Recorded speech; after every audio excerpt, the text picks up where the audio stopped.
Hope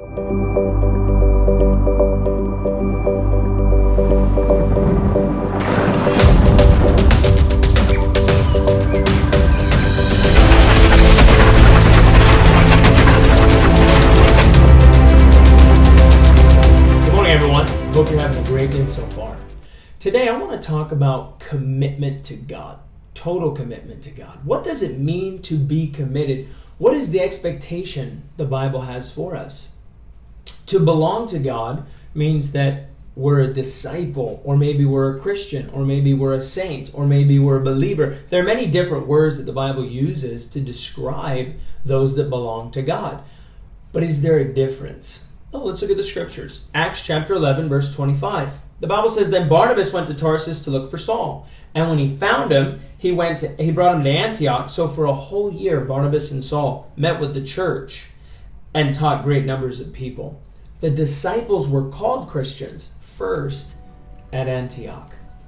What is the difference between a disciple and a Christian? Much of the world would say that there is a difference, that to be a Christian means that you believe in Jesus, you go to church, you're saved, of course, but to be a disciple means that, man, you really live it out. But that's not biblical at all, actually. The Bible here says that disciple, the most common term used to be a follower of Jesus, the only word used in the four Gospels, for the first time the word Christian is used in Acts 11. Now, interestingly, the word disciple appears 270 plus times depending on the translation. The word Christian, 3 times in the whole Bible. This is the first time. But is there a difference? No. The disciples were called Christians. You see, you could call me Rick, you could call me P. Rick, you could call me Ricky. I'm still the same person. Likewise, whether you call someone a disciple, a Christian, a saint, a believer, they're the same thing. The real question is, are they a true disciple? Are they a true Christian? Are they a true believer? Are they truly a saint in the eyes of God? Because there's only one type of commitment, and that's total commitment. The word disciple, based on definition, means to be like someone.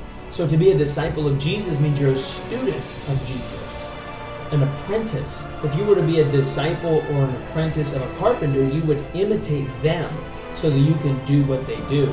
So someone who calls himself a Christian, by word's sake, is saying, hey, I want to be just like Jesus. Someone who calls himself a Christian, that's a different term definition-wise. The word Christian means to be like Christ. So the religious world oftentimes says that being a Christian is a low commitment, being a disciple is a high commitment, but based on the definition, that's not true. It's actually the opposite. But based on the Bible, that's not true. They're the same thing. And so today, let's make a decision to be a disciple, to be a Christian, to be a believer, to be a saint, to belong to God, to be a follower of God, and to know that there's only one type of commitment, no matter where you're reading the Bible, and that's total commitment. Have a great day.